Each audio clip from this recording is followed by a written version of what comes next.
Oh, there's always an update for Caffeinator. I don't know why.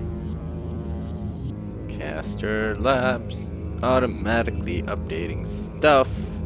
I don't know why it updates by itself so much, even though nothing really changes for me.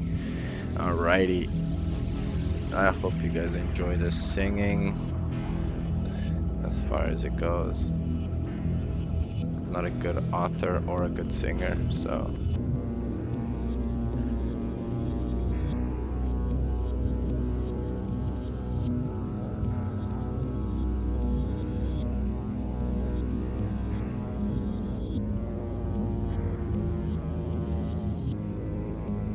Okay, this is not gonna work.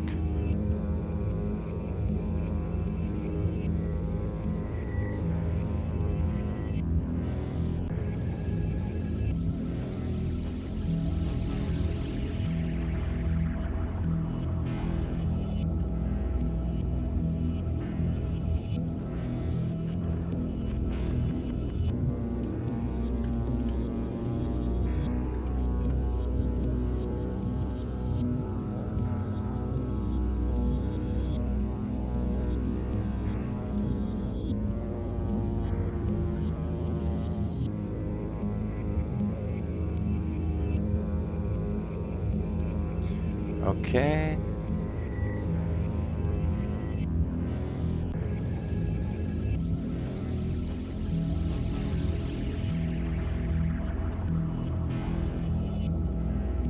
Sorry guys.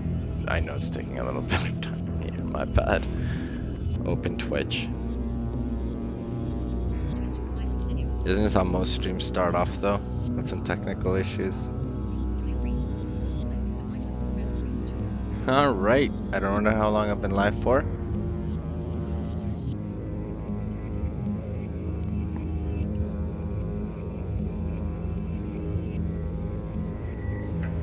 Let's just make sure the music doesn't overpower the speech. Share button. Let's just make sure the music doesn't overpower the speech. Perfect. More. Share button. Perfect. Alright, so welcome to the stream, y'all. We're gonna continue the story. First, I do have a quick a quick video. It kind of goes over the map of the universe, what we're really kind of working with, of course, right? So I will be playing that in a second. Once that is done, I will be playing the next chapter, chapter 4 of the Lethal Journey. This chapter will focus on John and what he has to do in his mission. I hope the stream sounds good. Hope my voice is not too overpowered. When I'm listening to it on my other phone, it sounds pretty good, so I think we should be okay to go. I will come in here for a quick second, just say, hey guys. I hear something in the background. Who said what in the background? Say that again. Was that you, Jenny? My wife watches this stream. Oh, you do hear a fan in the background. Okay, well. There you go. Alright, thank you for the feedback. You won't hear the fan. That's just through my microphone. But, alright, so let's get it.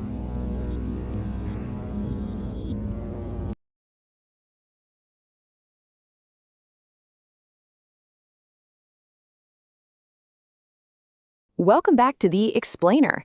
Okay, today we're tackling something literally massive. We're taking a deep dive into the meticulously structured, heavily stratified geography of the incredibly gritty sci-fi universe Lethal Journey. If you really want to understand the politics, the crushing poverty, and the impending revolution of this story, you absolutely have to understand the map first. So ask yourself this. What actually happens when an entire universe is totally split between ultimate safety and absolute ultimate danger? In Lethal Journey, geography is not just some pretty backdrop, it is destiny. It's a universe where your zip code, or, well, your galactic sector and your planetary altitude literally dictates your lifespan, your social status, and your day-to-day survival.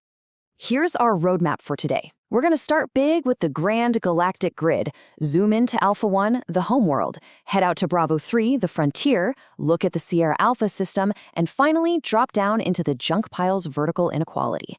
All right, part 1, the Grand Galactic Grid, mapping the 50-sector sandbox.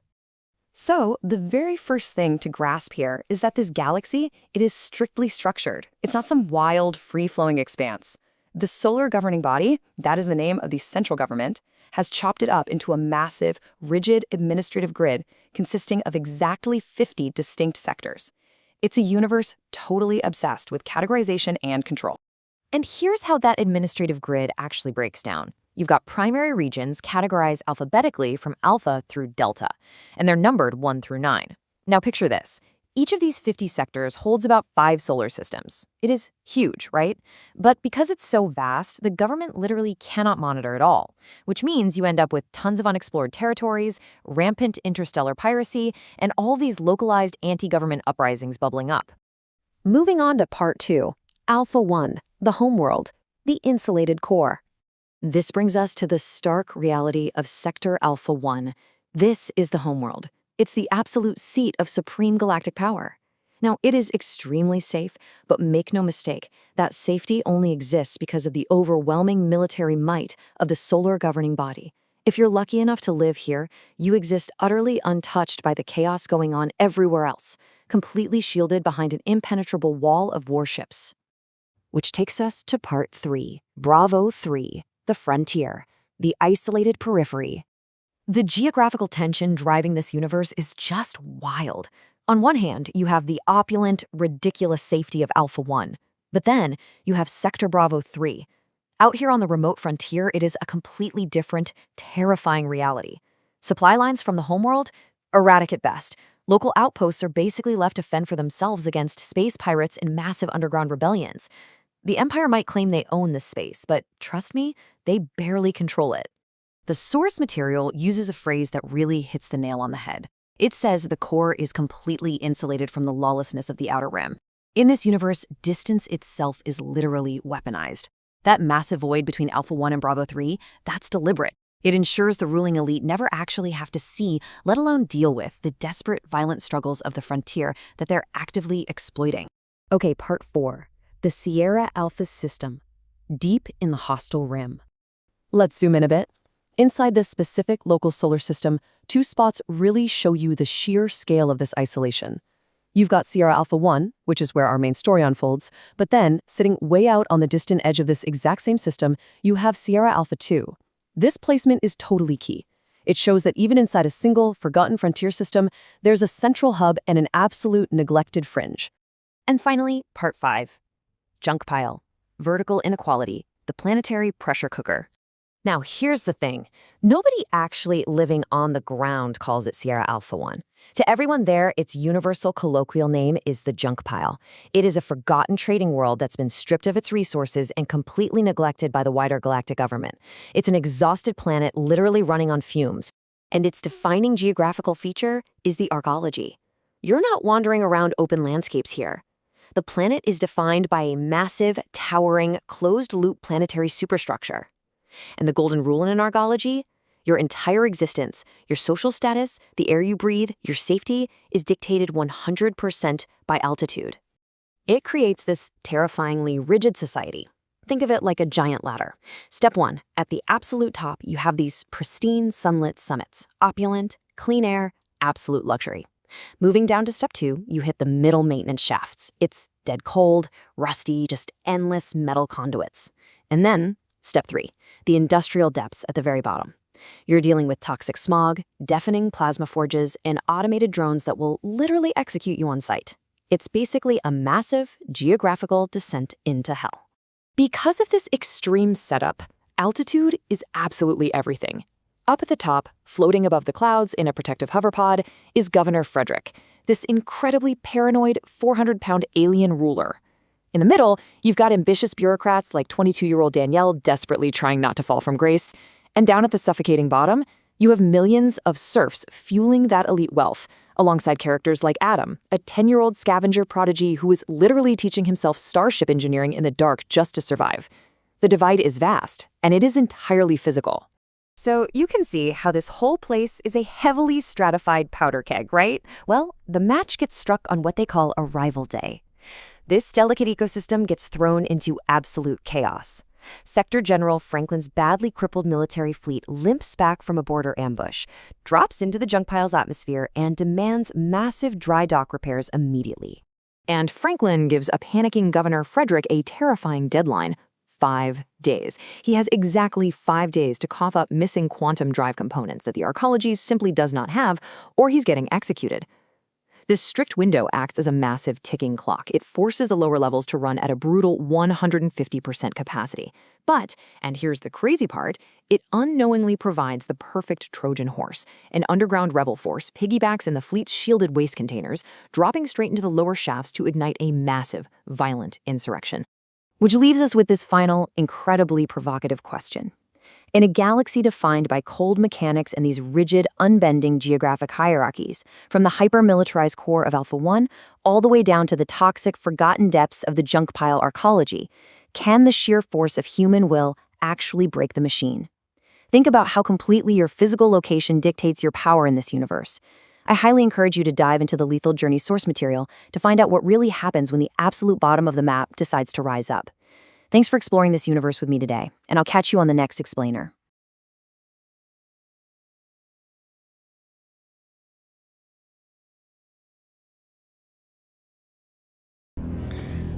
Jenny, I think you cannot subscribe because I'm not monetized in any way. I'm such a small little streamer.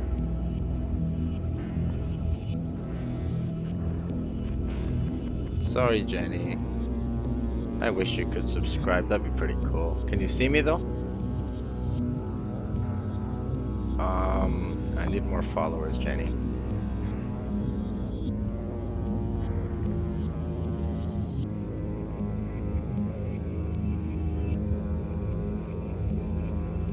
You can't see me. Oh, I know the problem. I got it.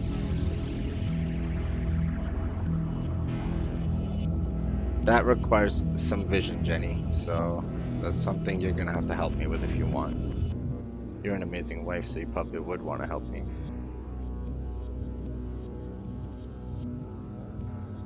Oh man. Sorry, Jenny, I'm trying to add my camera.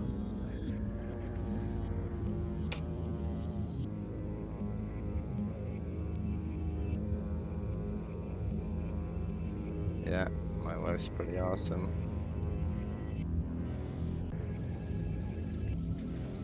Hold on, Jenny. I'm just trying to get my camera back out. I was gonna use the other camera setup, but I decided not to.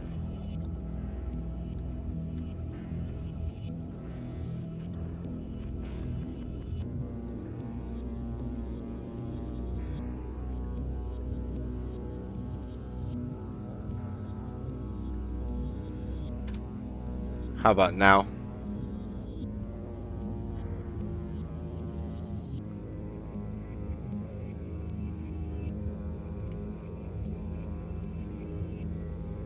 You just see me? Yeah, whatever. Good enough. Good enough. Good enough.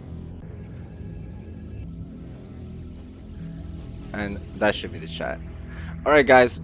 Other than with the technical issues being resolved, as long as you guys could see me when I want to, when I want to go on camera, that's good enough for me. And Jenny, I do not think that you should be seeing any of my video feed. Is that right?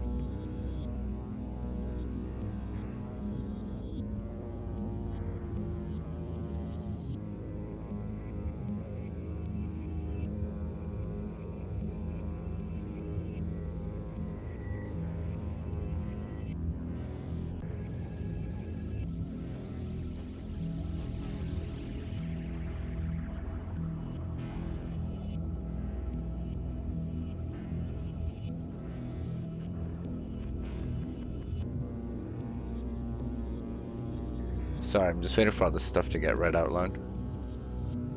Oh my god, it's saying so much stuff, Jenny.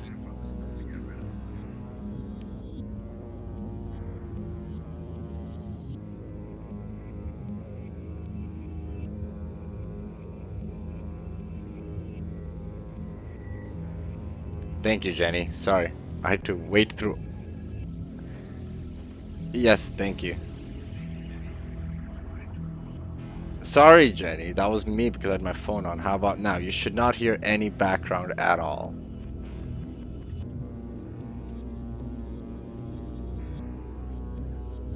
I'll wait for your answer before I get going.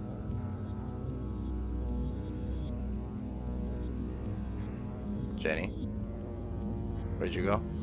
Jenny!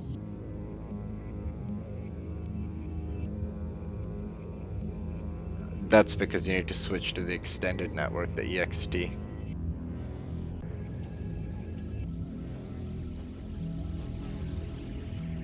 Alright, I'm gonna get the next part started. Sorry guys, I apologize about the technical issues. We're just trying to iron some stuff out. I have my one viewer, which is my wife, Jenny.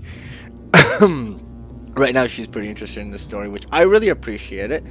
So what we're gonna do now is we're gonna play the next part, but this time I'm gonna have this music playing in the background. Hopefully it's not too distracting. Okay, thank you, Jenny, for switching networks. I appreciate it. All right. So in this story, it's gonna be very epic, guys. I mean, it's the culminating part of one of the characters' storylines. We try to get kind of into his head a little bit, trying to figure out what his motivations and so forth are, and you know why he's doing what he's doing. Of course, we're talking about Adam's dad. I'm gonna call him Adam. I'm gonna say it like that. I think it sounds nice. Yeah, his dad John. Why these names? I don't know. It's the first ones that really came to my head, and I'm used to reading science fiction with just like normal Anglo-Saxon names. So those are the ones I'm using, and I think it works for everybody. I mean, who doesn't know a Steve? Who doesn't know a Frank? Or a Fred, or a Danielle, so far, you know, or an Adam, for example. So we are going to continue the story, and I hope you enjoy. And after this, I do have one other thing to play. It's about 30 minutes long, so nobody has to stick around, but I think it's like basically a talk show speaking about my storyline so far and what I've managed to accomplish here. And I would like some feedback on that. I hope I can get that up and running for you guys on my other phone, but we'll see. It's just a theory for now, but let's get going. And as the rap brat would say, let's get it. Share button. More button. All iCloud. Share more. August Note 4. The alarm Note 4. The alarm inside John's skull did not ring. It vibrated through the rusted steel frame of his thin cot, sending a dull tremor through his shoulder blades. He sat up slowly, his lungs instantly protesting against the cold, sulfur-tainted air of the lower residential block. His joints popped like dry twigs. Every muscle in his 6-foot frame burned from 15 hours spent on the welding lines. But physical pain was an old companion. Today was arrival day, and pain was the only proof he was still alive to see it. He sat on the edge of the cot for a long moment, resting his elbows on his knees and staring down at his thick, calloused hands. His knuckles were permanently scarred, laced with white ridges where plasma arcs had bitten into his flesh over the years. In the dim amber glow of the emergency panel outside his doorway, he reached into his pocket and pulled out the small piece of synthetic hardwood he had carved 3 years ago. It was smooth, worn polished by years of nervous friction. His thoughts drifted immediately to Adam. In the quiet darkness before the arcology woke to its brutal daily quota, John allowed himself to be a father. He thought of the boy's eyes, bright and endlessly curious, buried beneath a mop of unruly hair. Adam was a prodigy born in a scrap heap, while other kids in the lower tiers spent their days dodging security sweeps or running errands for black market fixers. Adam spent his hours in a sealed off, abandoned residential unit, quietly coaxing life out of dead technology. John remembered the week Adam turned 11, when the boy had managed to bypass a burnt-out optical array on a discarded medical datapad using nothing more than copper thread and a scrap battery. Adam didn't just fix machines. He understood their anatomy, feeling their pulse the way a surgeon felt a heartbeat. John closed his fist tightly around the carved token. A lump formed in his throat,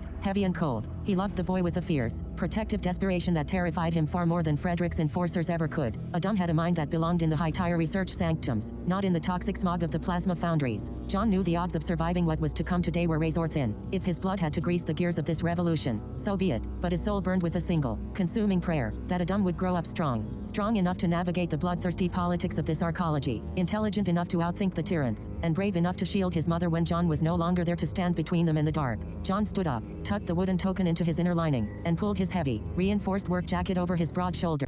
He took a deep breath of the stale air, shoved his fears into the darkest corner of his mind, and stepped out into the corridor. High above the industrial bowels of Sector 7, 300 kilometers into the cold void of space, Sierra Alpha 1 hung like a malignant scab against the black expanse of the universe.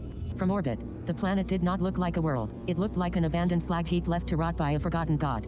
Vast, grease-stained cloud decks of copper-colored smog wrapped around its middle, punctuated only by the jagged, miles-high spires of the central arcology. The structure thrust upward through the toxic atmosphere, a colossal iron needle coated in decades of carbon soot, industrial grime, and frozen chemical runoff. Below the clouds, the surface was a barren wasteland of shattered bedrock and dry ocean beds, pitted with millions of tons of dumped scrap metal from centuries of street mining. Suddenly, the void above the arcology rippled. Space tore open with a violent flash of pale blue radiation as 5 massive silhouettes limped out of quantum transit. Sector General Franklin's flagship, the ironclad dreadnought Vanguard, led the ragged procession. It was a terrifying testament to modern naval combat. The left flank of the cruiser was completely sheared open, exposing darkened crew decks and melted structural ribs to the vacuum. White plumes of frozen maneuvering gas hissed from ruptured conduits, floating like ghost shrouds around the hull. Great black scorch marks streaked across its heavy armor plating where rebel plasma torps had stripped away entire weapon batteries. Behind the flagship, 4 escort corvettes drifted on auxiliary thrusters, their hull plates warped and bubbling from extreme thermal stress, dragging a trail of shattered orbital debris behind them like a wake of broken bones. The fleet did not enter orbit with grace. It plummeted toward the upper docking rings like a falling mountain, thrusters firing out of sequence to arrest its deadly momentum. Down in the pristine, sunlit sanctum of the highest tier, Governor Frederick stood before a 40-foot holographic viewport, sweating profusely through his elaborate velvet robes. His 400-pound frame trembled with an intoxicating mixture of rage and sheer, unadulterated terror. Sweat dripped from his multiple chins, staining his embroidered collar as he stared at the damaged warships clogging his skies. Where are the components? Frederick roared, his voice cracking into an ear-splitting shriek that echoed off the polished marble walls. He spun around, pointing a thick, jewel-encrusted finger at a row of shuddering administrative aides and military officers kneeling on the floor. He wants quantum core regulators, magnetic harness plates. Do you know what Franklin will do to me if those dry docks aren't operational when his boots hit my platform? Governor, ellipsis, please, a senior logistics officer stammered, staring at the floor, his hands shaking violently. The lower-tier foundries, ellipsis, manufacturing efficiency dropped 1% last month. The specialized alloy shipments were delayed in Sector 7. I don't want excuses. I want heads. Frederick screamed, stepping forward and kicking a gilded hollow terminal, sending it shattering across the marble floor. You are sabotaging me. All of you. The council, the warehouse directors, the dock managers. You're plotting with the lower tier filth to make me look incompetent. His tiny, dark eyes bulged with paranoia. He paced back and forth like a caged beast, his heavy breathing sounding like a broken bellows. I want mass arrests. Lock down Sector 4. Arrest every third labor supervisor on the smelting decks. Put the council members in security collars. If I don't have those quantum drives ready in 5 days, I will line every single one of you up on the clean air plateaus and let the execution drones clean the floor with you. He didn't know who was to blame. He had no names, no targets, no hard evidence. His mind, broken by decades of absolute power and sudden, impending doom, could only lash out in every direction at once. He rained down furious threats of total liquidation, completely unaware that his frantic, irrational demands were driving his own security grid into absolute chaos, precisely as the rebellion had planned. While Frederick raged in the clouds, John was moving through the dark, 2,000 levels below the executive suites, deep in the dripping, sound-insulated maintenance conduits of Sector 7. John stood before 12 men and women. They were heavy lifters, dock rats, and plasma torch operators from the lower bays. They wore grease-stained work overalls and held industrial tools like weapons. Their eyes were wide, white, and terrified, reflecting the dim red light of the emergency conduits. Listen to me, John rumbled, his voice low and steady as an engine block. Upper deck security is looking at the sky. Frederick is screaming at his own shadows. This is our only window. We get in, we clear the chute, we get out. Nobody panics. Nobody operates off schedule. He turned and led the squad into the central incinerator access shaft. The air here was suffocatingly hot, carrying the metallic stench of superheated iron and burnt oil. Far above them, the massive central freight shaft stretched upward like a hollow mountain, running all the way to the orbital docking ring. At the very bottom sat the Sector 7 incinerator bay, a nightmare realm of automated hydraulic crushers and high-powered plasma evaporators designed to vaporize millions of tons of industrial slag. They ran into their first speed bomb, 50 meters, from the primary access hatch. A sudden, sharp klaxon blared overhead, flashing a harsh amber light across the metal walls. An automated blast door slid down with a deafening bang, slamming into the concrete floor and sealing the corridor shut. Security Suite 1 of the young dock rats gasped, his voice rising in panic as he backed away. They saw us. The drones are coming. Shut up, John barked, stepping up to the sealed door. He shoved the kid aside and slammed his thick palm against the manual override panel. The housing was locked with an old industrial keyway. Without hesitating, John jammed a heavy steel pry bar into the seam, leaning his entire body weight into the lever. The metal groaned, sparks flying into his face as the internal locking pins sheared off. Stephen, grab the secondary conduit cables, John ordered, sweat pouring down his forehead as his boots slipped on the oily floor. The automated system triggered a heat bleed lockdown because the upper dry docks are venting coolant. It's not a drone suite. It's an atmospheric valve dump. We have 2 minutes before superheated steam fills this hall. Stephen, a former military officer serving a penal sentence in the foundries, moved instantly. He shoved a heavy copper bypass rod into the exposed wiring panel, forcing the high-voltage leads together. A bright blue electrical arc erupted with a violent snap, scorching the sleeves of John's jacket and burning the smell of ozone into the air. With a mechanical groan, the blast door shivered and rose, 10 inches, just enough for a man to crawl through. Go, go, through the gap, John yelled, shoving the 12 workers through the narrow opening one by one.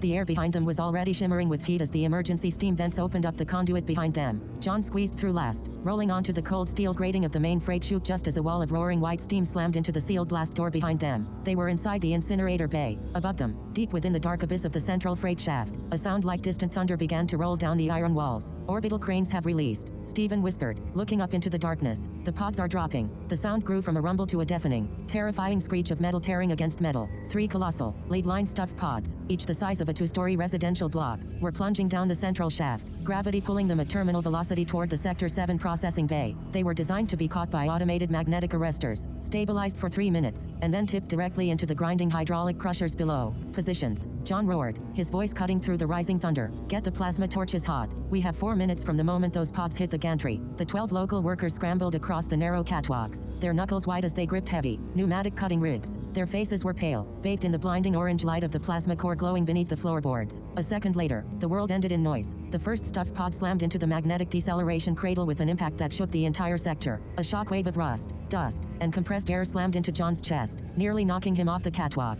The second and third pods crashed down a fraction of a second later, locking into the heavy steel gantry with a bone-shattering metallic crunch. Instantly, overhead timers on the wall flashed to life in bright red digital numbers. 3:59, ellipsis. 3:58, ellipsis. 3:57, cut them out, John screamed. The 12 workers leaped onto the steaming, black surfaces of the lead line containers. Bright white plasma arcs sputtered to life, spraying fountains of liquid steel across the bay. The smell of burning lead and scorched synthetic rubber filled the air. John worked alongside them, his massive muscles straining as he dragged a heavy cutting torch across the primary latch assembly of the central pod. The heat was immense, baking his face and crisping his hair, but he didn't blink. 3 minutes. The outer hull plate of the central pod groaned under the heat. Stephen and 3 dock rats jammed heavy hydraulic wedges into the glowing red seam, pumping the manual levers with frantic speed. 2 minutes. It's yielding, Stephen shouted. Pull. With a loud, tearing screech, a 10-foot section of heavy armor plate fell away from the side of the pod, crashing onto the catwalk. Thick clouds of freezing white stasis fog poured out of the dark interior, spilling over the catwalk and falling into the glowing plasma pits below. The local workers cheered, stepping forward with crowbars and emergency lights to haul the off-worlders out. Then, every single one of them froze dead in their tracks. The cheer died in their throats, replaced instantly by an absolute, suffocating terror that made the air feel 20 degrees colder. Out of the freezing fog inside the pod, a shape moved. It did not move like a human being. There was no stumble, no hesitation, no adjusting to the light. A figure stepped out onto the catwalk with a silent, fluid, mechanical precision that defied natural biology. It was clad head to toe in a seamless, matte black composite carapace that absorbed the ambient orange light of the foundry. There were no seams, no straps, no tactical pouches. The suit looked less like armor and more like a synthetic skin engineered for violence. Where a face should have been, there was only a smooth, featureless black visor, a void that reflected nothing. 4 more identical figures stepped out right behind the first, moving in perfect, terrifying synchronization. 5 monolithic entities, identical in height, identical in girth, identical in posture. They radiated an aura of cold, emotionless menace so intense that it felt like a physical weight pressing down on the room. One of the young dock rats let out a strangled gasp, dropping his plasma torch. It clattered loudly against the iron floor grating. The 12 local rebels backed away slowly, their hands shaking violently as they reached for their improvised weapons. Their hard monitors, if they had been wearing them, would have been screaming. They weren't looking at freedom fighters. They felt like they were looking at imperial executioners, synthetic, hyper-aggressive killing machines that had been sent to liquidate every living soul in the room. Back up, ellipsis, get back, ellipsis. One of the lifters stammered, his eyes wide with sheer panic as he raised a heavy iron pipe. They're not human. Ellipsis, look at them. Ellipsis, they're not human. The lead figure of the 5 turned its featureless visor toward the trembling worker. The movement was instant, locked on, and dead silent. The atmosphere in the bay snapped so taut it felt as if a single spark would detonate the air. John stepped directly between his trembling crew and the 5 black armored figures. Sweat was dripping off his chin, his chest heaving as the overhead timer flashed red. 0:42, ellipsis.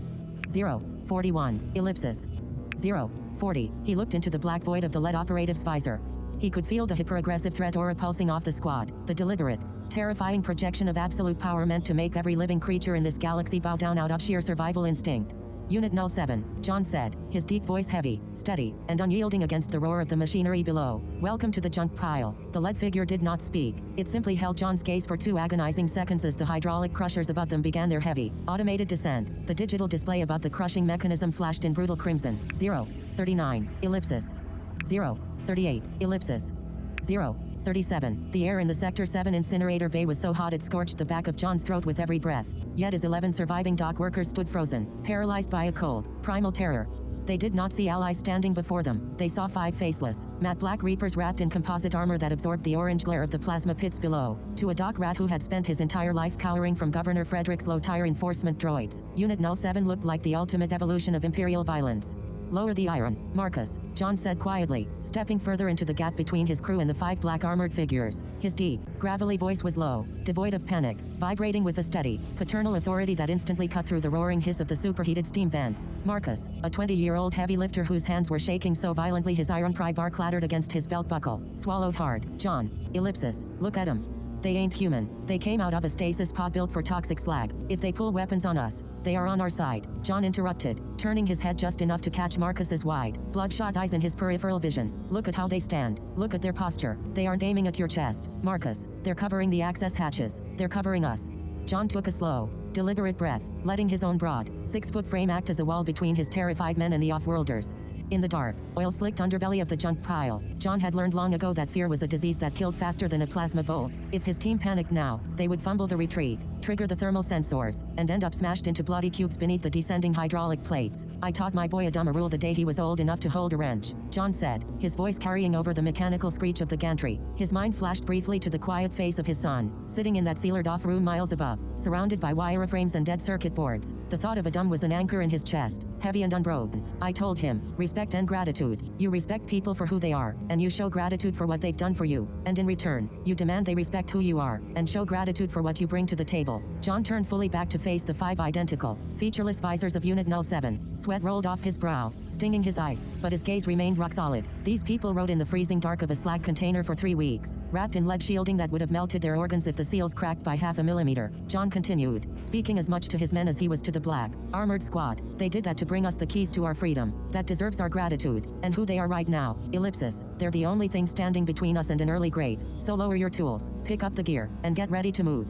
Marcus's chest heaved. He looked at John, then at the towering, silent forms of 07, and slowly lowered his iron bar. One by one, the other 10 workers let out long, shuddering exhales, the acute paralysis breaking under the weight of John's unshackable resolve. A flat, synthetic voice suddenly echoed from the central operative of 07. It did not sound like a human voice filtered through a radio, nor did it carry the mechanical raspy metallic undertone of standard Imperial security droids. It was completely flat, devoid of pitch, gender, accent, or emotion, an identical, manufactured frequency that sounded as if it were being generated by an audio synthesizer operating at absolute zero. Unit 1 to local asset, the central operative stated. The vocal array on the helmet did not light up. The sound simply emitted from the chest plate in a focused directional beam. Incinerator cycle engagement in 22 seconds. Led the way to the security perimeter junction. The figure to Unit 1's left shifted its weight with an eerie, frictionless grace, its featureless visor sweeping the upper catwalks. Unit 2 reporting perimeter clear of biological signatures. Automated defense grid in Sector 7 remains suppressed by sleeper code. Unit 3, Unit 4, Unit 5, Unit 1 commanded, its voice identical to the others, making it impossible to tell which operative was speaking without watching the subtle micro-adjustments of their shoulders. Form rear guard. Protect local assets. Move. John's eyes narrowed slightly as he watched the squad transition into a tactical wedge formation around his 11 workers. There was an inhuman, terrifying perfection to their movement. Every footstep landed in dead silence, even on the grated iron floor. Their weapons, sleek, matte black carbines without external sights or tactical lights, were held at a precise 45-degree angle, tracking the dark corners of the ceiling with synchronized fluid sweeps. John had spent 20 years navigating the underground networks of Sierra Alpha 1, rubbing shoulders with black market arms dealers, deserting military officers, and radical cell leaders. He had heard the urban legends whispered over stale synthvale in the lowest, darkest taverns of the arcology, rumors that somewhere out in the deep black, beyond the 50 administrative sectors controlled by the homeworld, there existed an shadow organization, an elite, phantom army dedicated to tearing down the tyrannical regimes of the central sectors from the inside out. Seeing 07 in motion, John knew those whispers were not legends. The technology built into those seamless suits, the specialized dampening fields that erased the sound of their footfalls, the absolute erasure of individual identity. This was not the work of a localized planetary rebellion. This was the razor tip of a massive, galactic spear. Governor Frederick and Sector General Franklin sat in their pristine upper-tier sanctuaries believing fighting a disorganized mob of starving dock workers and scrap scavengers. They had no idea that a monster was crawling up through their floorboards. Follow me, John rumbled, turning toward the narrow maintenance conduit behind the incinerator. Control room. And keep your heads down. The hydraulic plates drop at 0, 0, 03, ellipsis. 0, 02, ellipsis. 0, 01, ellipsis. 0. Behind them, A sound like a mountain collapsing shattered the air. The colossal steel crusher slammed down onto the empty stuffed pods with a violent, air-compressing thud that rattled John's teeth inside his skull. A wave of pulverized lead dust and superheated air shot down the conduit, stinging their backs as they plunged into the dark, narrow service tunnels of Sector 7.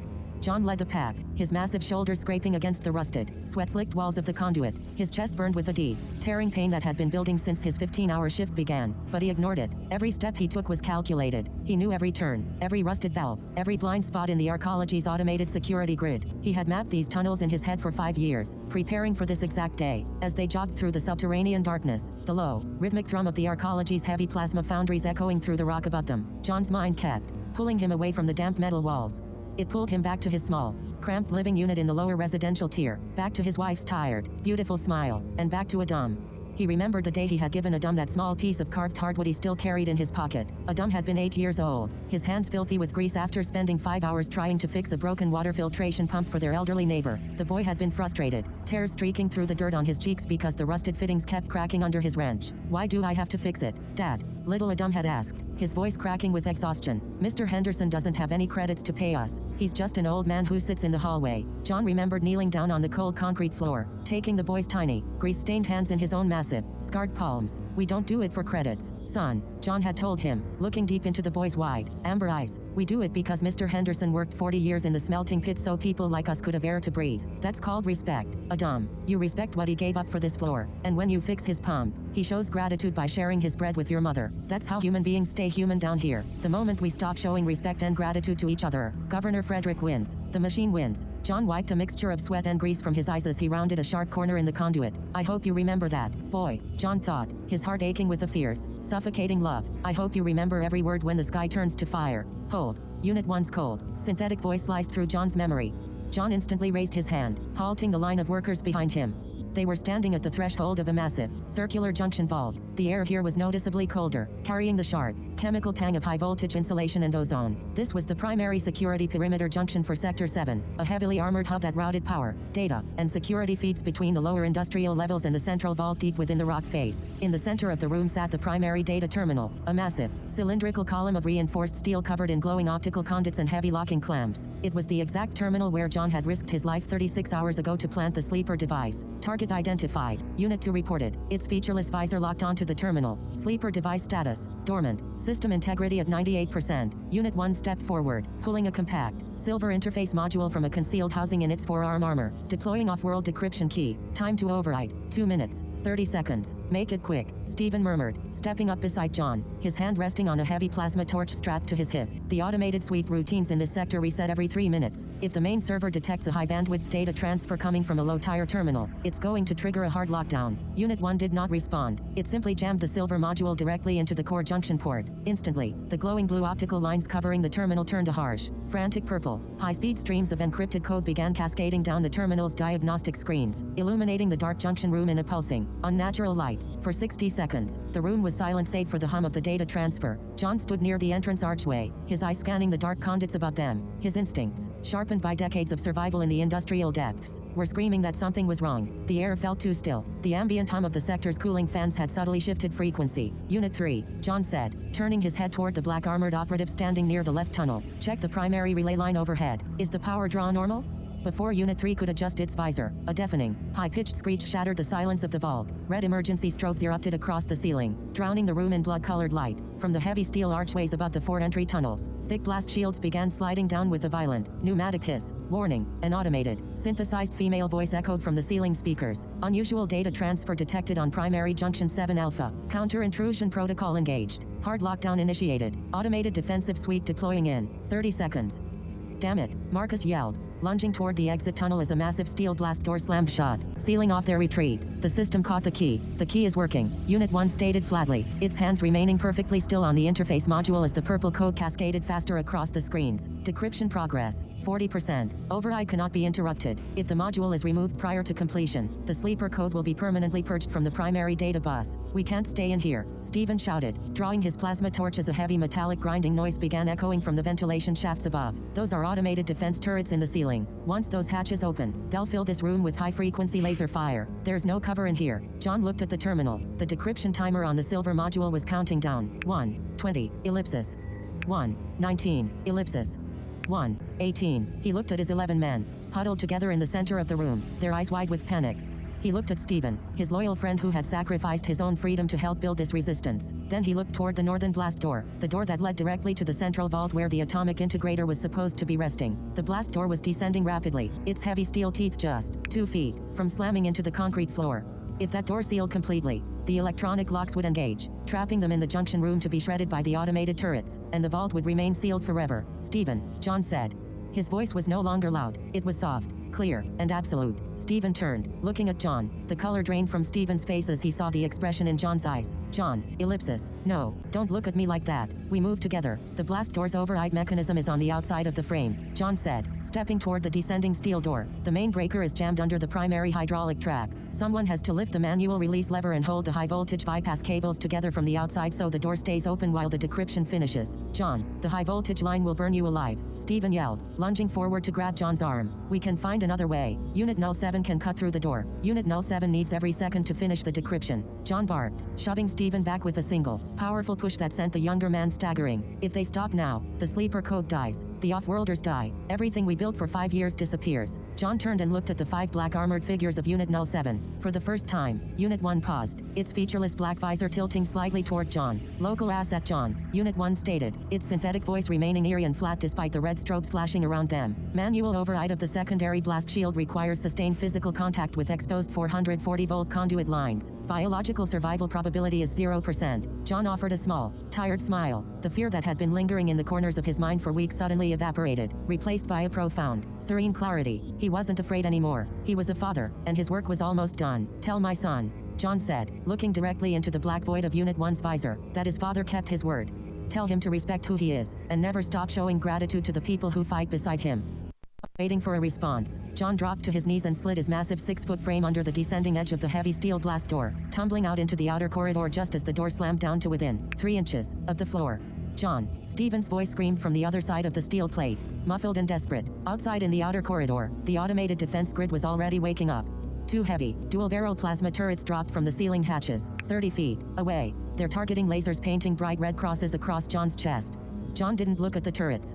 He scrambled to his feet, lunging toward the open high-voltage junction box mounted beside the blast door. The heavy copper bypass cables were thick, frayed, and humming with lethal energy. For a dumb, John whispered, his hands steady as iron. He grabbed the 2 raw, exposed high-voltage cables with his bare, calloused hands and slammed them together against the manual override terminal. A blinding, violent blue explosion of electrical energy erupted instantly. Thousands of volts of raw industrial current surged through John's hands, shooting up his arms and tearing through his nervous system. His body seized violently, his muscles locking into absolute rigidity as the smell of burning flesh and scorched fabric filled the narrow corridor. The electric shock was an agonizing inferno that tore through every cell in his body, but John did not let go. His fingers, fused to the copper wires by the extreme heat, held the circuit tight.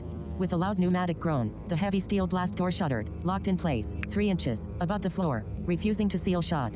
Hold it, ellipsis. John's mind screamed through the blinding white pain that consumed his vision. Hold it for the boy, ellipsis. Hold it for the revolution, ellipsis. The dual plasma turrets down the hall locked onto his standing silhouette. A volley of superheated blue plasma bolts erupted from the barrels, tearing through the air and slamming into John's chest and shoulders. The impact tore through his heavy work jacket, cauterizing his flesh and knocking the breath from his lungs. But his locked, electrical muscle spasms kept his hands clamped onto the high-voltage wires. He stood like an iron colossus in the center of the corridor, taking the full brunt of the automated system's fury, refusing to fall. Inside the junction room, the silver interface module on the central terminal chimed with a clear, high-pitched tone. Decryption complete, Unit 1 announced flatly, pulling the module from the port. Primary vault security overridden. Sleeper code active. The heavy vault doors at the far end of the room hissed open, breaking a seal that had remained untouched for 25 years. Stephen and the 11 workers scrambled under the jammed blast door, rushing out into the corridor. Stephen caught John's collapsing body as the high-voltage circuit finally shorted out, showering the hall in dying sparks. The plasma turrets above clicked off, their targeting systems cleared as the sleeper code flooded the sector's mainframe. Stephen fell to his knees on the cold floor, cradling John's upper body in his arms. John's chest was ruined, his hands charred black, his breathing a shallow, wet rattle. Yet, his eyes were open, staring up through the dim red emergency lights toward the ceiling. John, ellipsis. John, hold on, brother, Stephen sobbed, his hands covered in soot as he pressed against John's chest. We got it open. The vault is open. John's trembling, blackened right hand moved slightly, his fingers weakly brushing against the inner pocket of his jacket where the small carved wooden token rested. He couldn't speak. His throat was scorched. his lungs failing, but as he looked up into Stephen's weeping face, a faint, peaceful warmth settled behind his eyes. He didn't see the dark, grease-stained walls of Sector 7 anymore. In his mind, he saw Adam. He saw his son standing on the sunlit upper plateaus of a free world, holding his mother's hand, looking up at a clean blue sky that had never known the smog of Governor Frederick's foundries. He saw a boy who would grow into a strong, righteous man, a man built on respect, built on gratitude, built on the unbreakable foundation his father had laid with his final breath. Unit 1 stepped through the jammed blast door, its matte black suit pristine, its featureless visor looking down at the dying man. Local asset John. Unit 1's cold, identical voice echoed through the quiet corridor. Your mission objective has been achieved. John's chest gave one final, slow rise, and then sank still. The harsh, rhythmic thrum of the Arcology's plasma foundries echoed through the rock around them. But for John, the noise finally faded into absolute, beautiful, silence. Text field. Whoa. Like, whoa. Some crazy stuff's about to go down in the next part. Alright, let me see if I can do what I said I was going to try to do earlier. Let's give it a shot. Hopefully it goes well. Let's see.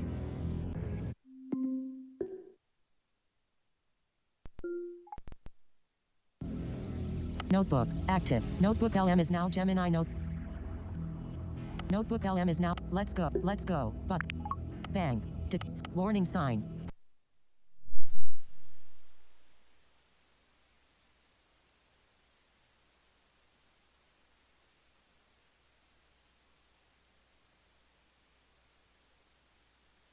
Sorry guys, just give me a minute. I gotta get logged in here. I need to see which account it is.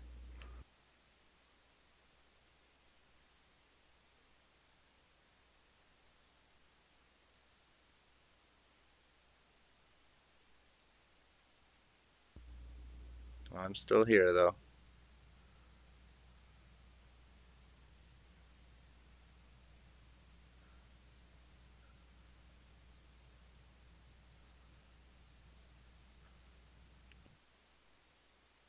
Okay, that should be the right account. Let's see.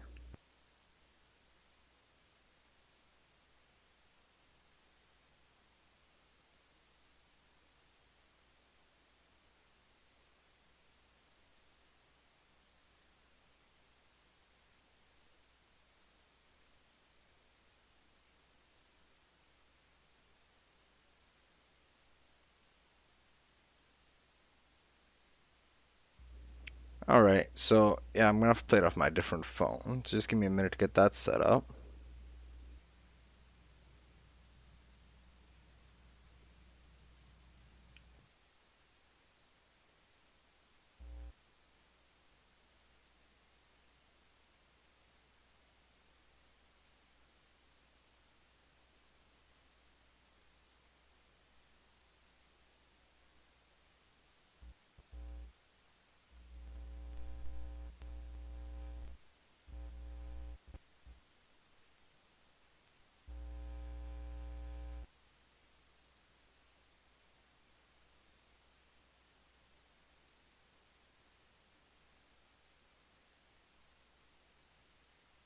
Alright, so because I have to hook my iPhone that takes a USB-C connection, I'm gonna have to plug a different kind of adapter in there, which I've done now.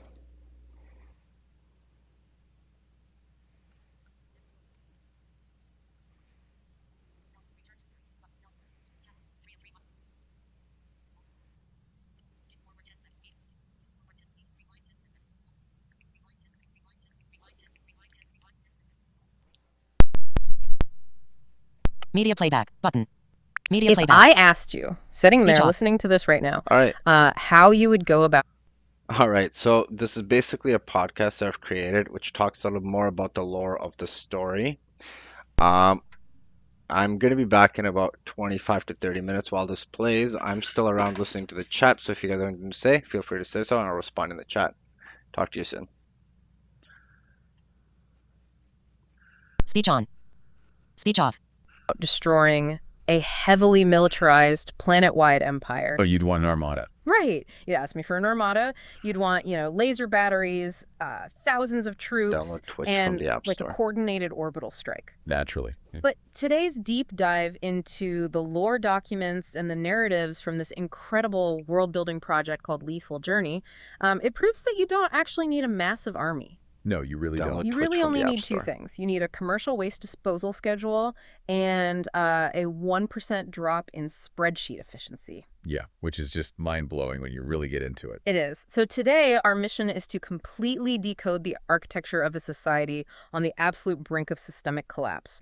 And we are going to examine how this massive, deeply oppressive system gets pushed over the edge within a really terrifying 5-day window. It is an incredible study in systemic fragility. I mean, we are looking at a closed-loop environment where the sheer weight of its own logistical bureaucracy becomes the very mechanism of its undoing.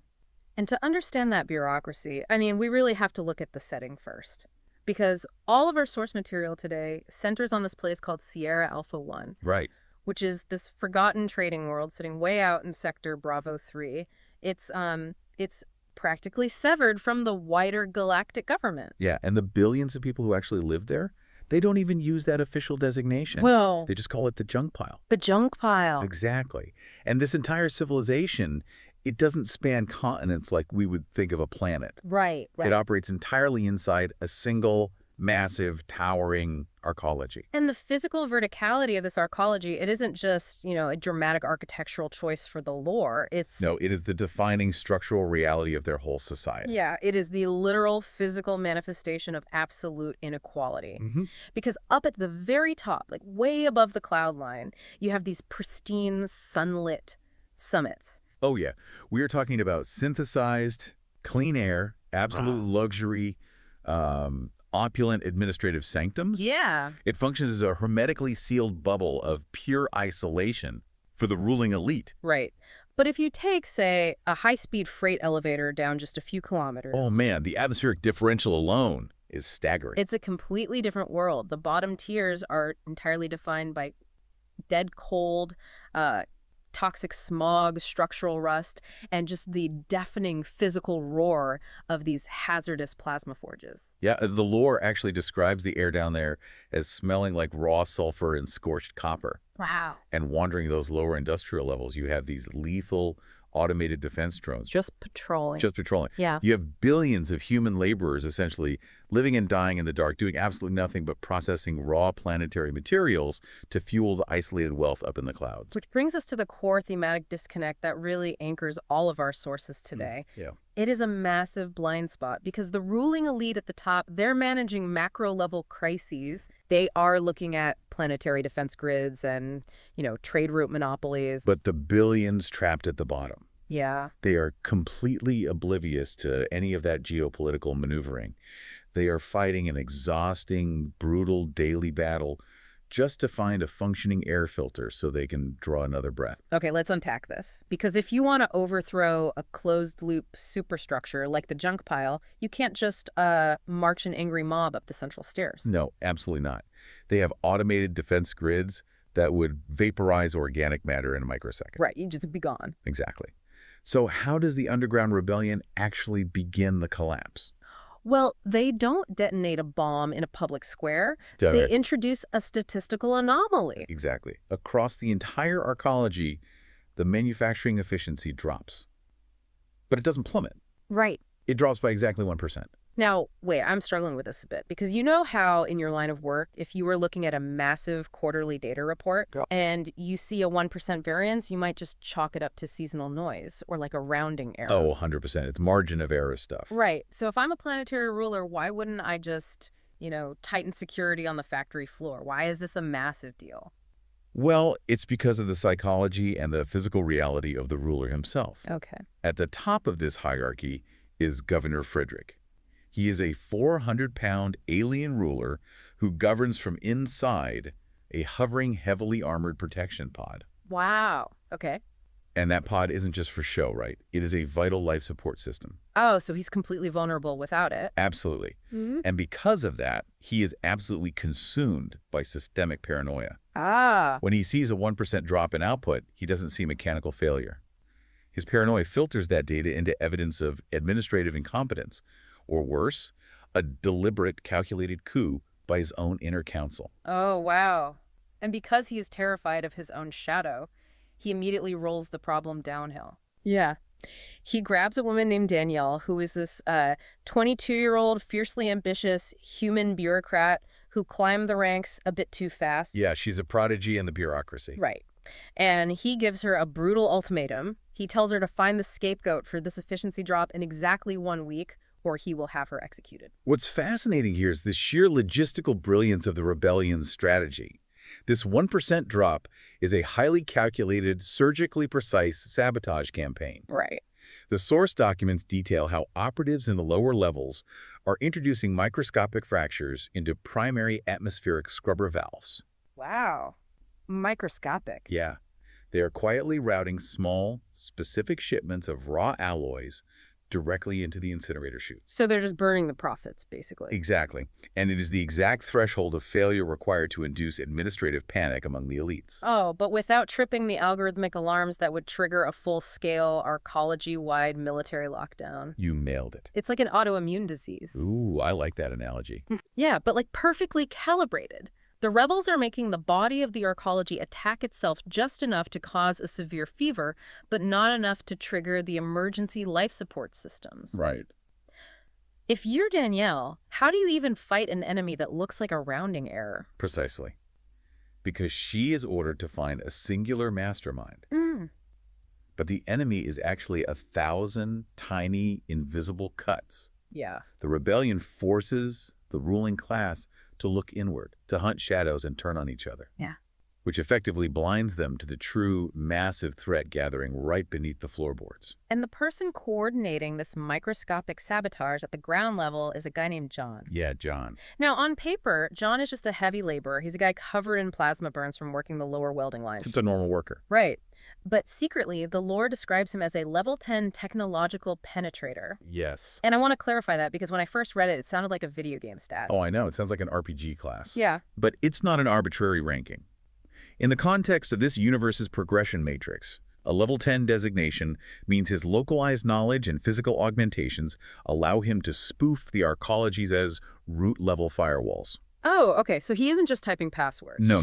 His biometric signature has likely been physically altered to bypass deep system security. Wow. He is navigating these lethal service conduits, bypassing primary sensor sweeps, and physically planting dormant sleeper devices directly into the arcology's main data bus. That is intense. And while John is down in the rust planting these digital bombs, we really have to look at the psychological toll this takes on the people at the top, specifically Danielle. Yes. Because the sources give us this incredibly rich, mechanical backstory for her. Yeah. She isn't just a cold villain sitting in a clean room. Not at all. Her backstory is rooted in the brutal logistics of survival. Yeah. She originally came from a world called Faradun.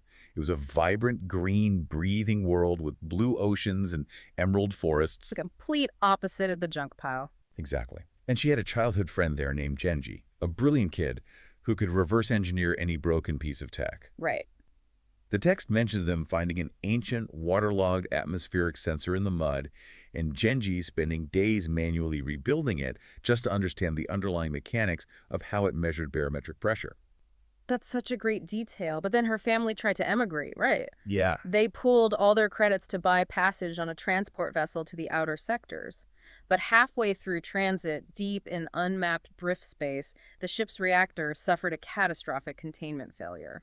And the physics of that failure meant they were left drifting in dead space for weeks, totally exposed to the elements. Yeah. By the time a salvage tug finally detected their distress beacon and towed them to the junk pile, Danielle's parents had already died from the toxic, ambient radiation leaks aboard the ship. Oh, man. So she was entirely alone? Completely alone. To keep from being swallowed by the flooded, crime-ridden ground floors of the lower tiers, she essentially scrubbed her accent, buried her past, and traded her innocence for pure ambition. She had to. Yeah. She actively suppresses the memory of her green homeworld and her friend Genji because nostalgia is a cognitive weakness she literally cannot afford. Right. She is fighting for her survival just as desperately as the laborers at the bottom of the tower. She's just doing it in a cleaner room. Which really grounds these massive spacefaring concepts in very primal survival mechanic. It does. It humanizes the bureaucracy. But just as this subtle, slow-burn sabotage is really taking hold and Frederick's paranoia is peaking, the macro-level reality crashes into the arcology. Well, it really does. The situation accelerates violently because Sector General Franklin arrives. And this arrival shifts the entire geopolitical and logistical landscape of the junk pile. Right. General Franklin is the military commander of the Border Patrol. The lore states his fleet was recently ambushed by off-world rebels. Oh, wow. Out of 15 heavy warships, 10 were utterly obliterated. Gone.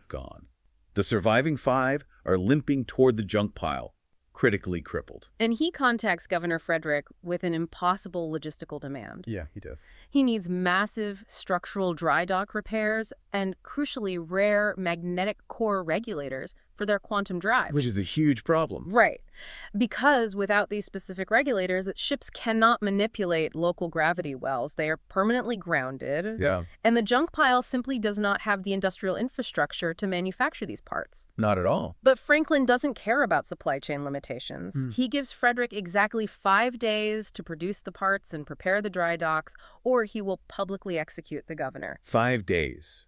That 5-day deadline is the structural framework for the rest of the narrative. Yeah. It forces an already volatile paranoid system into absolute overdrive. Yeah. Frederick knows he is trapped. Right. He can't synthesize the regulators, and his local defense drones cannot repel Franklin's heavy warships. So what does a paranoid tyrant in a life support pod do when backed into a corner? Nothing good. No.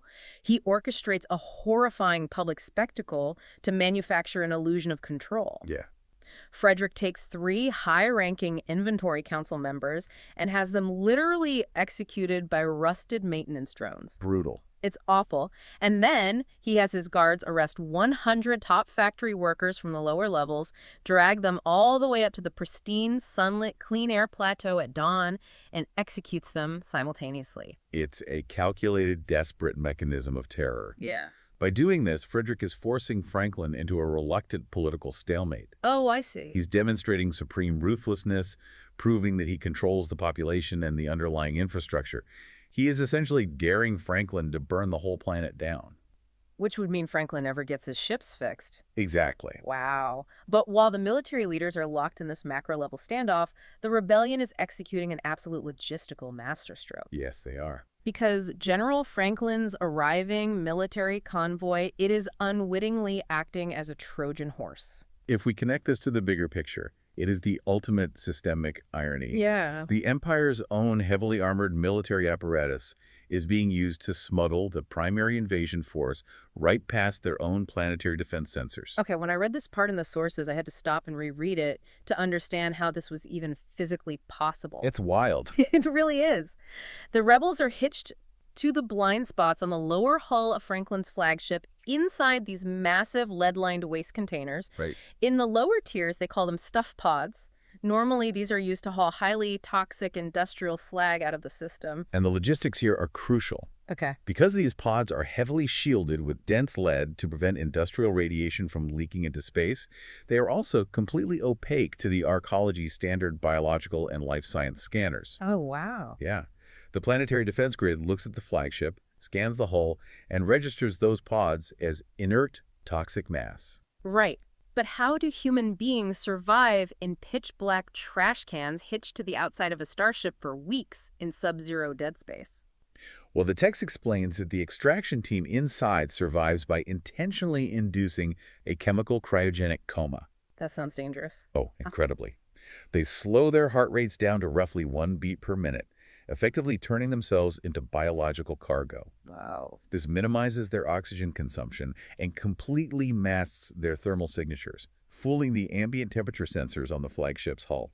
And these rebels aren't just foot soldiers. They're carrying the vital cryptographic decryptor codes needed to activate the dormant sleeper device that John planted in the Arcology's main data bus. But the extraction window is where the physics of the Arcology make this terrifying. Because they can't just stay in there. Exactly. When the fleet docks in 5 days, automated heavy-duty cranes will detach these waste pods from the hull and drop them straight down the central freight shafts to be incinerated in Sector 7. Right into the fire. So John has to assemble a ground team of heavy lifters and dock rats, wait at the very bottom of this lethal freight chute, and manually cut the off-worlders out of the pods. Yeah. And they have exactly 4 minutes. 4 minutes. That is no time at all. We have 4 minutes to cut through heavy lead bulkheads, pull the comatose team out, and clear the blast zone before the automated hydraulic crushers engage and flatten the pods and anyone inside them into compacted scrap metal.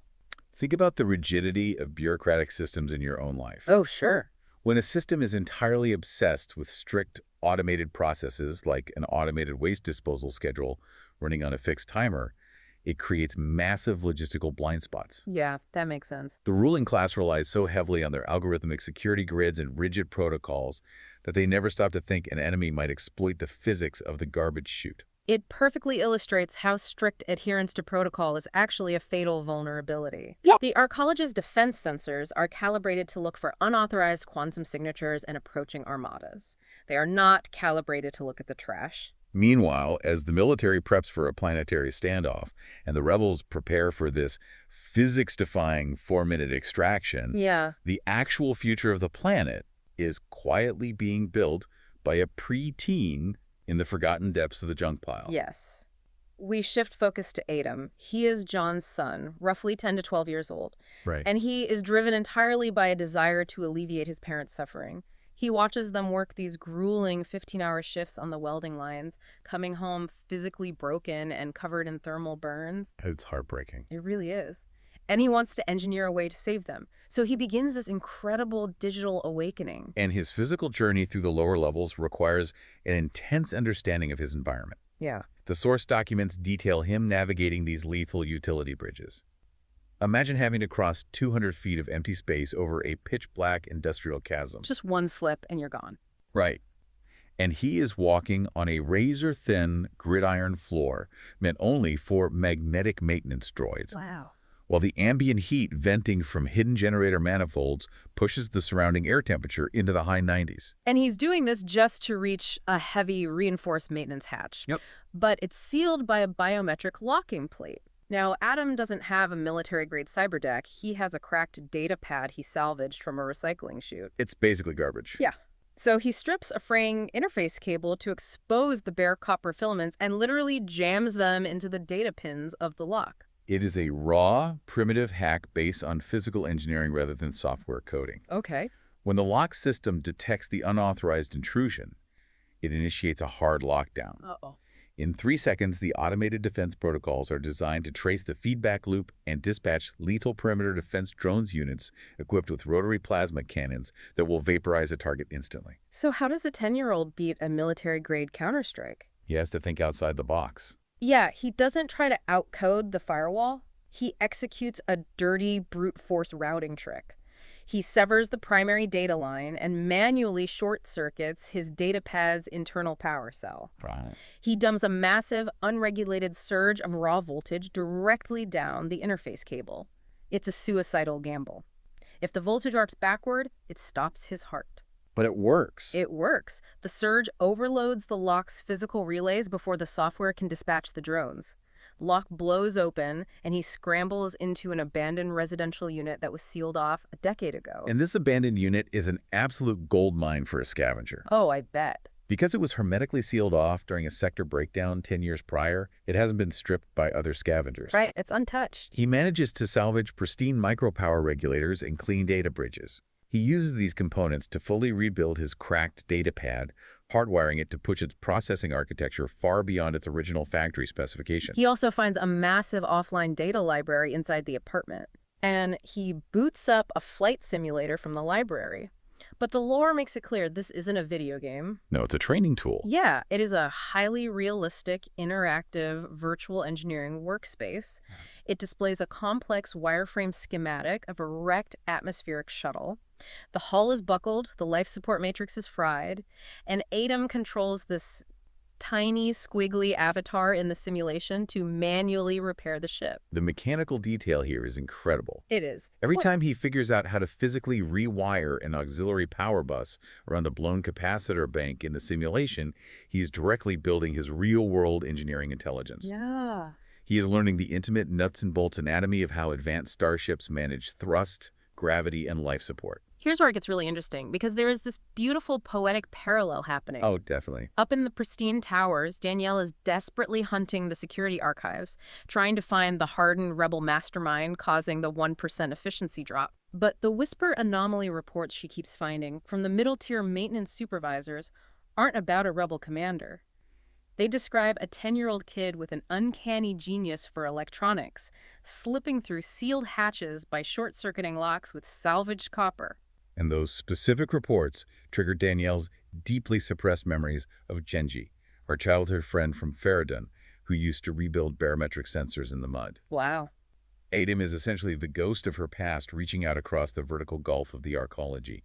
She is actively hunting for a scapegoat to execute, but she is finding a mechanical reflection of the innocence she had to destroy to survive. And it speaks directly to how the arcology classifies knowledge. Yes, the sources explicitly detail this through the lens of a progression matrix. Okay, explain that.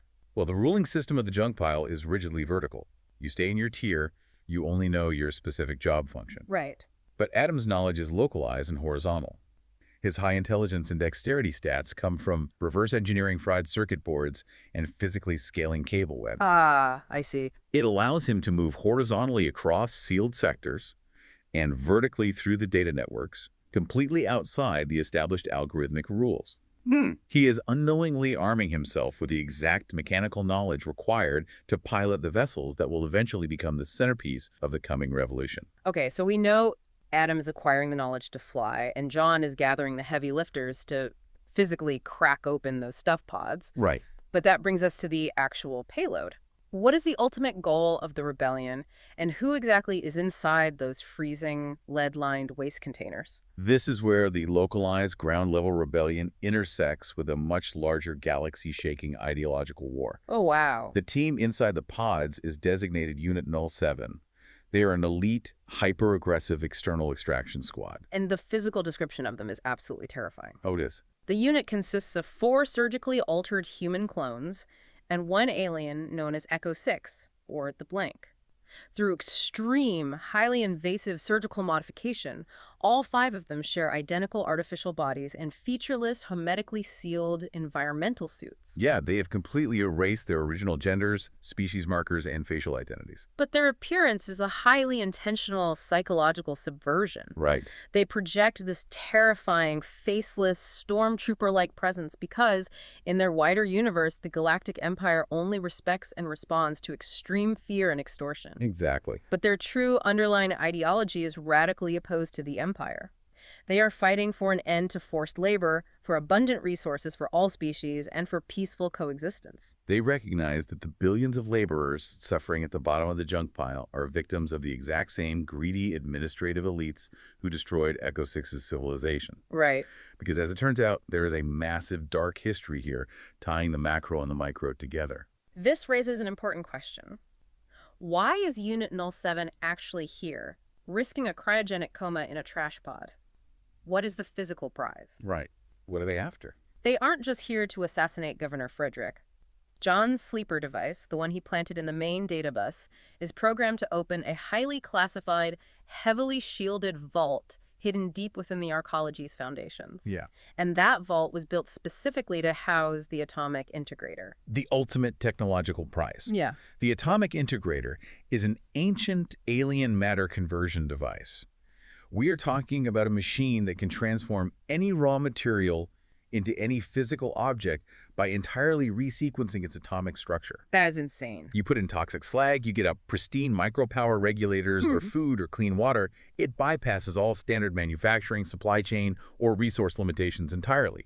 It is the literal cure for scarcity. And 25 years ago, an elite human exploration fleet encountered Echo 6's peaceful civilization, who originally possessed this technology. Consumed by logistical greed, the human military demanded absolute control of the device. When the aliens resisted, the humans didn't negotiate. They orbital glassed their entire planet, eradicating the population just to steal the integrator. Echo 6 is one of the very few survivors smuggled away during the bombardment. It's such a brutal history. It is. So you have John's team and Unit 07 orchestrating this insane 4-minute extraction at the bottom of a trash chute. Right. They successfully cut through the lead, wake the clones from their comas, fight their way through the automated security grid, and they finally breach the heavy vault doors to reclaim this galaxy-saving device. And what do they find? Nothing. Nothing. The containment pedestal is completely empty and choked with decades of undisturbed dust. The device was moved long ago. It is such a massive structural twist. You build up this entire heist, you smuggle in off-worlders on the hull of a warship, you risk planetary execution, and the vault is completely empty. Which fundamentally...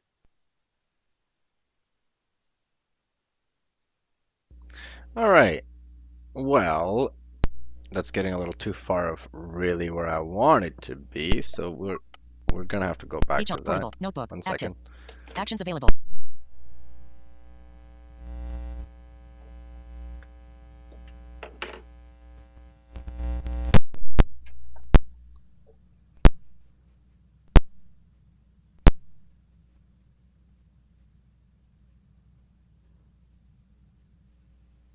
Oh. 2:02 p.m. Home. 3 unread messages. Twitch. Mail. App Store. Notebook. Notes. VLC. Active. Messages. Sarvid Welland. May Allah give you the strength to bring your own family back together. Oops.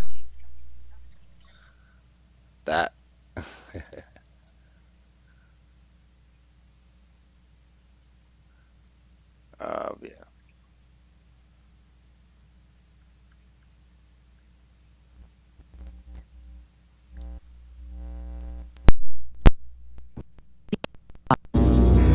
There we go. All right, we are back. Obviously, like anything else, there's always going to be technical issues. So,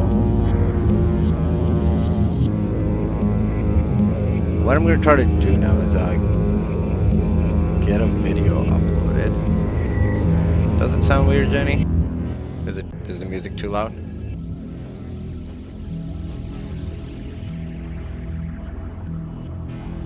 Gonna go black for a second though.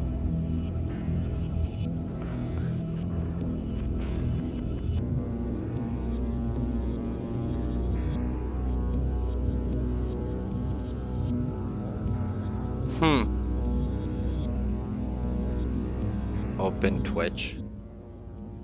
Let me see, Jenny. Let me check it out.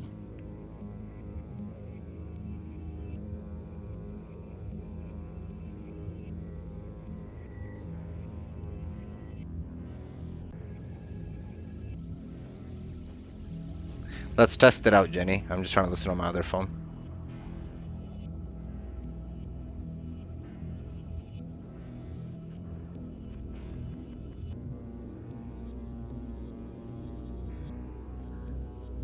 Alright, sounds pretty good.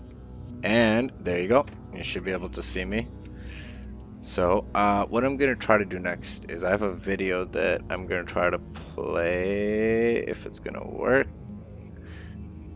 I think we're going to skip that for now, actually. Perfect, Jenny. Thank you. Thank you for watching my stream. I do appreciate it. You know what I will do? I'll just give you guys a quick rundown on how me and my wife met. So, actually, this was in 2019. I think it was like October or November.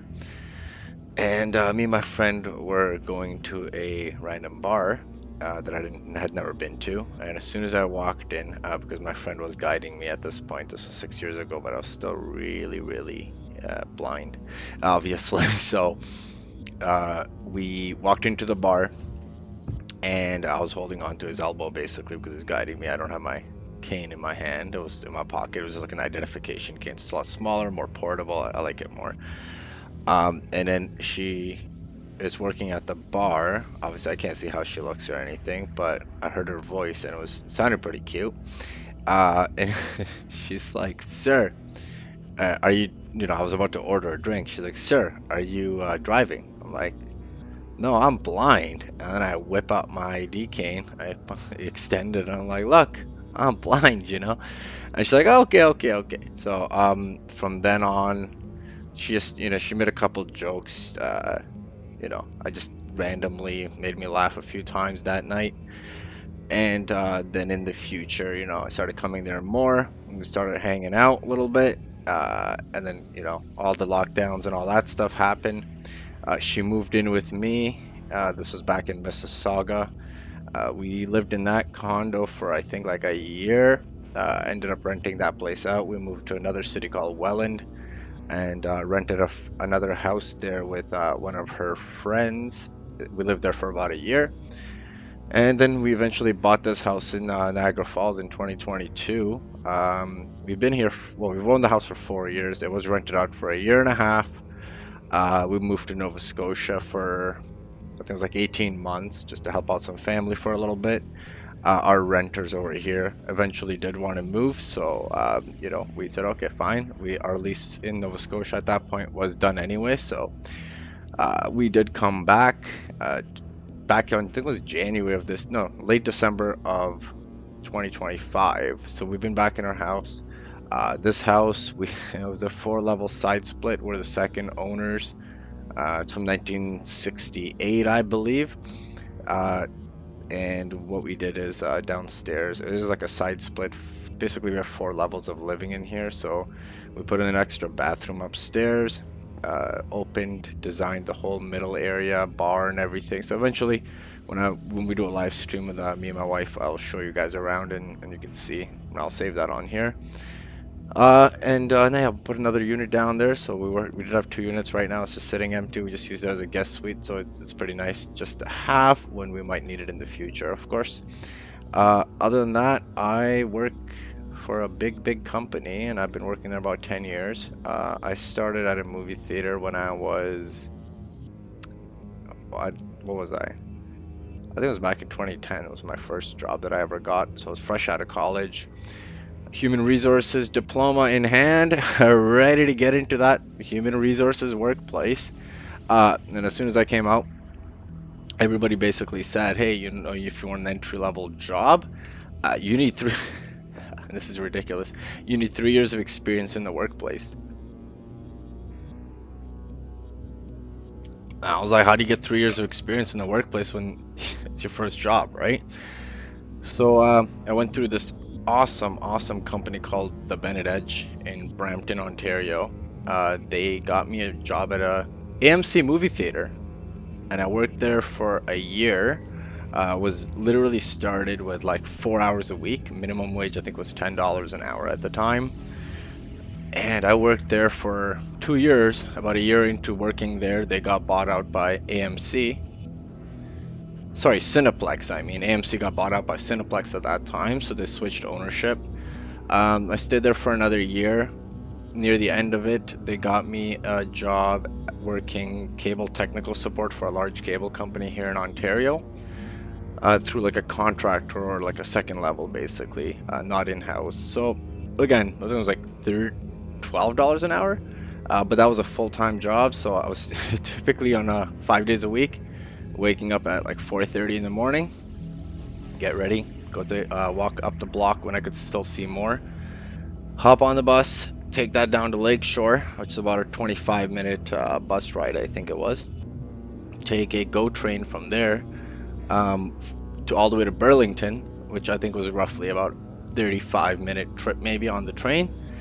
Walk about almost like a kilometer in total to catch the next bus, and that was about a 20-minute trip to the mall that I worked at, which was I think it was on Guelph line. I forget the name of the mall. I think Burlington Mall maybe. And I worked there until for I think 3 years in total. Eventually I did start working from home and doing, you know, the long 4 10-hour shifts in a week to get the 3 days off, so I really got used to that. I did get hired near the end of that by a much bigger company, which I work at now, and kind of progressed my way from just entry-level customer service all the way to, let's say, like a middle professional role now after 10 years. It's been a great journey. Me and my wife have been together for 6 years. In September, we'll be married for 4 years now. And it's been just like good fun. We've done a lot of things. I have tons and tons of our videos all over, you know, TikTok, YouTube. So there's a lot to kind of get to know us if you're interested ever.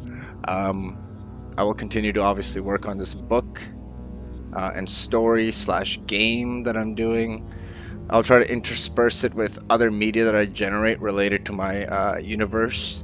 And yeah, it's a pretty good role-playing story for me. I'm really enjoying it. I try to obviously control what the what the AI generates or says to make it appropriate, but at the same time add that human touch.